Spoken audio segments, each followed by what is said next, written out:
ஓம் ஸ்ரீதாரா நேயர்களுக்கு வணக்கம். அழகு அழகுனா என்ன? புற அழகு, மன அழகு இரண்டும் கலந்தது தான். என்ன? இப்போ அந்த அழகை நம்ம புற அழகை பேணி காக்க நம்ம நிறைய விஷயங்கள் பண்றோம். இது பண்ணிக்கிறோம், இந்த கிரீம் வருதுன்னு சொல்றாங்க.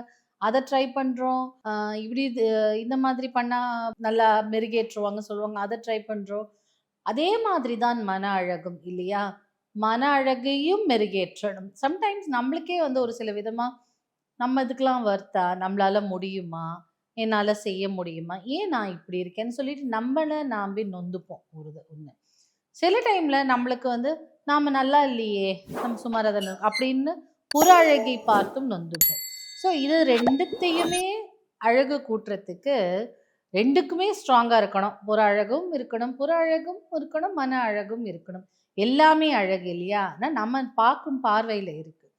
அப்போ நமக்கு டவுனா ஃபீல் பண்ணும்போதோ, இல்ல நம்ம இருக்குப்பா எனக்கு ஒண்ணும் வேணாம்ப்பா, இருக்கிறது நல்லா இருந்தாலே போதும் அப்படின்னு சொல்றது, பேணி காக்கறதுக்கு நம்மளுக்கு நாமே இப்போ செல்ஃப் லவ் தானே ஒரு பெஸ்ட் லவ். நம்மள நாமே முதல்ல விரும்பணும் இல்லையா?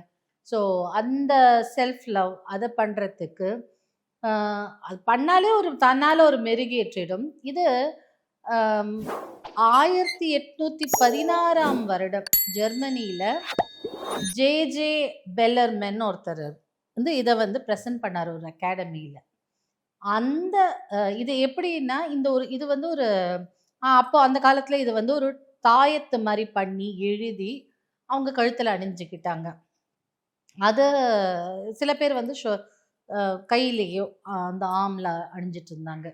அதுக்கப்புறம் நாளடைவில் இது வந்து அப்படியே மறைஞ்சிருச்சு. இந்த வார்த்தையை இதுக்குன்னு ஒரு நம்ம ஸ்டார் கான்ஸ்டலேஷன் சொல்லக்கூடிய நட்சத்திர வடிவமைப்பு மாதிரி, நட்சத்திரம்னா ஒரு நட்சத்திரம் இல்லை, சில டைம் இப்படி இப்படி கனெக்ட் ஆகும் இல்லையா, கான்ஸ்டலேஷன் சொல்லுவாங்க. அந்த மாதிரியான வடிவமைப்பு மாதிரி ஒரு டிராயிங் இருக்கும். அதோடு சேர்த்து ஒரு வார்த்தை இருக்கும். இந்த வார்த்தை ஆக்சுவலாக 2 வார்த்தையோட இணைப்பு. அந்த வார்த்தை என்னன்னு பார்த்தீங்கன்னா ஹார்மல்ஸா. இது 2 வார்த்தையை இணைந்த வார்த்தை. ஹார்மா அண்ட் எல்சா. இப்போ நிறைய பேருக்கு பேரே வந்து எல்சான்னு வைக்கிறாங்க இல்ல?